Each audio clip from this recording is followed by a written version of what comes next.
Et nous nous retournons vers notre compagnon de tous les instants parlant de la revue de presse Côte d'Ivoire Maintenant, qui déjà est prêt à nous livrer le point de sa collecte. Côte d'Ivoire Maintenant, bonjour.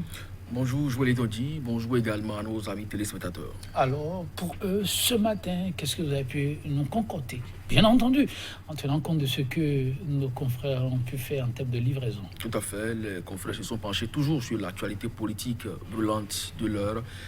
De voix s'élève davantage pour proposer des solutions de sortie de crise parce que les élections législatives à venir continuent donc par occuper le devant de l'actualité. Eh bien, le professeur Nadir Yamou aussi est sorti de son silence. Est-ce que ce son de cloche est véritablement ce qui est attendu?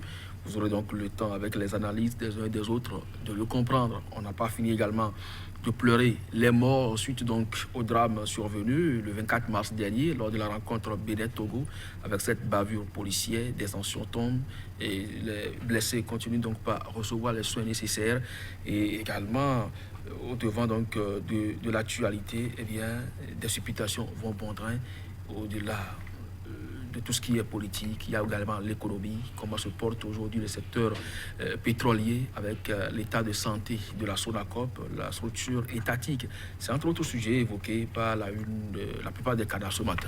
Et nous allons démarrer, j'imagine, avec Actu Express, c'est bien cela? Tout à fait, le journal de Médéric François Gongo est effectivement dans les kiosques ce matin et écrit donc en titre « Blocage électoral et impasse démocratique, chronique et thérapie d'une crise vaine ». Toujours parlant donc de ce journal, impasse des législatives, proposition idoine de Giraldo à Plogan pour bien sûr sortie de crise et ceci pour l'avenir.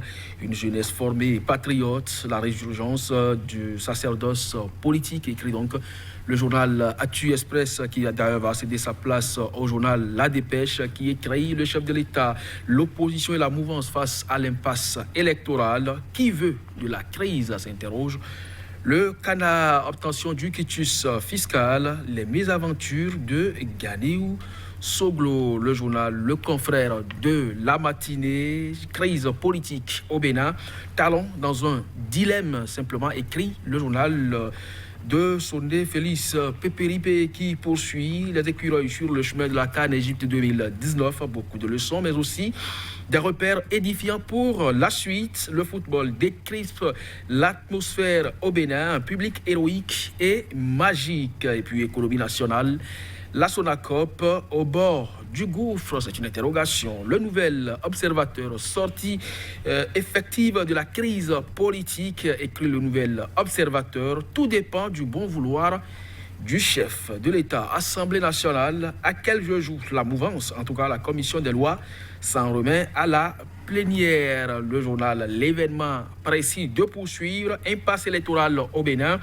La commission des lois divisée sur les deux propositions. Le professeur Dandy Yamou réagit et propose une porte de sortie. La plénière tranche demain. Voici les conclusions du rapport de la commission des lois. C'est bien sûr dans les colonnes du journal L'événement précis que vous pouvez donc les retrouver. Et puis matin libre pour terminer. Pour des élections inclusives, Dandy Yamou fait un diagnostic et propose. Et puis, enlisement de la crise électorale, le BMP s'expose et expose également Patrice Talon, relèvement tous azimuts des commissaires. Sakalafia et Ounope sont-ils essoufflés? En tout cas, Edouard Confo, victime, malgré lui, Joël Dodji. Merci, Kodovi. Maintenant, nous allons démarrer par là où vous avez terminé. Matin libre, crise électorale. Le BM s'expose et expose Talon. Comment ça?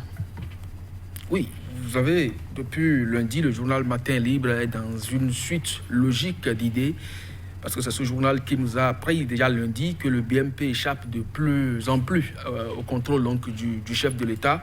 Et aujourd'hui, il pense que ce bloc de députés qui soutient les actions du chef de l'État s'expose et expose aussi le président de la République. Oui, rappelez-vous, et on ne se lassera jamais donc de le dire, le chef de l'État a dit, s'il faut que je force la main aux miens pour que vous parveniez à des consensus pouvant nous conduire à une organisation inclusive des législatives à venir, je le ferai. Maintenant, si c'est là la vision du chef de l'État, que nous voulons quand même que les députés traduisent en actes et que depuis que le président de l'Assemblée nationale a convoqué cette session pour débattre donc de ces propositions pouvant nous sortir donc de l'impasse électorale, le BMP du moins se joue sur le temps, traîne donc les pas et peine donc à répondre effectivement présent à l'Assemblée nationale. Vous avez donc là la réponse à votre préoccupation. Est-ce qu'effectivement, on n'est pas en train de s'exposer et exposer également le président de la République? C'est comme si aujourd'hui, la parole du chef ne compte plus. Le BMP est pratiquement au-dessus donc du chef de l'État, quitte à ne pas peut-être faire sa volonté d'une manière ou d'une autre pour participer à la décrispation de la tension politique actuelle dans le pays. Et s'expose également parce que oui, le peuple finira par comprendre que le chef de l'État, malgré sa bonne foi et sa volonté de vouloir sortir donc de cette crise, il n'y a que ces députés qui le soutiennent à l'Assemblée nationale, donc le BMP, qui refuse donc d'accéder à la requête donc du président de l'Assemblée nationale et donc de la volonté du président de la République. Bref, un peu comme l'Afrique en marche l'a écrit, qui a intérêt à ce qu'il y ait crise dans le pays. Et peut-être que demain, on dira que c'est les membres du BMP, ces députés-là, au niveau de l'Assemblée nationale, mais puisque personne ne veut endosser la responsabilité des violences pré- ou post-électorales, eh bien, il faut qu'on travaille tous à obtenir le consensus, gage de la paix. Oui, sur le même sujet, je reviens sur la dépêche qui ouvre une petite brèche. Discussion à l'Assemblée nationale pour une sortie de crise, des propositions de cette information de l'opposition qui amène aussi à s'interroger. BMP traîne les pas des formations de l'opposition qui demandent beaucoup. Alors la dépêche avec son gros titre qui veut de la crise. Vous pensez que les opposants demandent assez? Non, c'est juste la libération des quitus fiscaux et certificats de conformité. Et tout ça, c'est prévu. Et le chef de l'État aussi était dans cette dynamique-là, on l'a rappelé tout à l'heure. Donc je ne sais pas ce que les députés de l'opposition demandent pour que vous estimiez que c'est déjà assez. Quand mettre une croix sur l'article relatif aux questions de 10%, les montants affichés, quand on revoit tout ceci... ce n'est pas l'opposition qui demande. Le chef de l'État a dit tout ce qui peut constituer des blocages dans cette loi, aussi bien le code que la charte, évacuer-les pour que l'on puisse avancer. Et le président de l'Assemblée aussi l'a dit, le temps compte pour nous. Le 12 mai n'est plus loin et le 15 mai, on doit pouvoir donc installer une nouvelle législature. Tout ça, sont faisables dans le temps. Au lieu de s'en tenir à l'essentiel qui est le blocage, le quitus. Rappelez-vous le nombre d'articles que compte le code électoral. Ça a été étudié. Et rappelez-vous aussi le nombre de jours que la conférence nationale a duré. Si on doit tenir compte de ces impératifs-là, prenez par exemple le 5 mars, où le chef de l'État, le 20 mars plutôt, où le chef de l'État a rencontré cette classe politique. Le 5 mars, pour être plus précis, d'abord les opposants. Et puis après, à ce jour, vous ne voyez pas que déjà on a fini les assises de la conférence nationale. Ça voudra simplement dire que si il y a de la volonté au niveau de ces députés pour que l'on sorte de l'impasse, on aurait pu, en l'espace de 2 jours, évacuer ces questions aussi bien relatives au code électoral qu'à la charte des partis politiques. Mais puisqu'il y a une volonté manifeste des uns et des autres de ne pas céder à la requête donc, du grand nombre, ça veut dire le peuple, ce n'est pas la minorité parlementaire, mais le grand nombre ici, c'est le peuple. Et cette volonté se traduit également dans les propos du chef de l'État, à qui nous prêtons ici bonne foi. Eh bien, je ne sais pas pourquoi vous estimez que c'est l'opposition qui en demande autant. Je rapporte les écrits des confrères. Vous savez, les débats, c'est toujours discutable.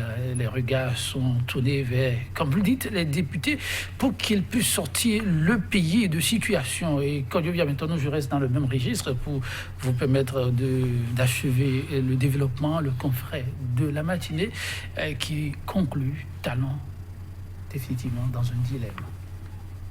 Oui, c'est son vouloir. C'est un peu comme le journal Le Nouvel Observateur dit que cette sortie de crise, c'est bien sûr au bon vouloir du chef de l'État.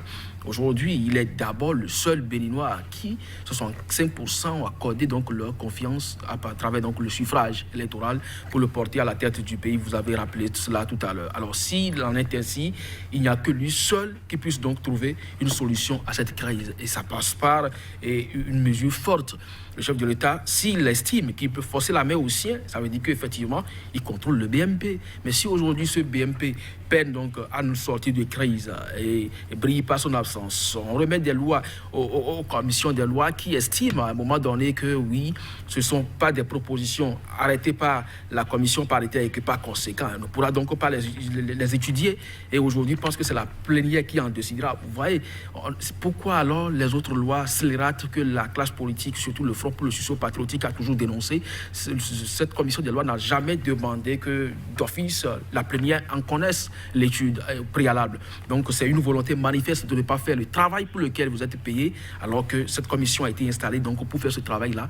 On doit pouvoir donc les interpeller. Et le chef de l'État seul détient aujourd'hui la clé de sortie de crise. Il n'y a que donc lui seul qui peut interpeller le BMP. Et si vous pensez qu'il est dans un dilemme, moi je ne crois pas qu'avec le journal, je ne suis pas en phase donc avec le chef de l'État, avec le journal du moins, quand il pense que le chef de l'État est dans un dilemme, il a la solution. Soit il dit allons-y, ou bien on recule. Merci à vous, Kojovie Amétonou, chers téléspectateurs, pour la revue du jour sur Atout. On se donne rendez-vous demain, sans faute. Au revoir.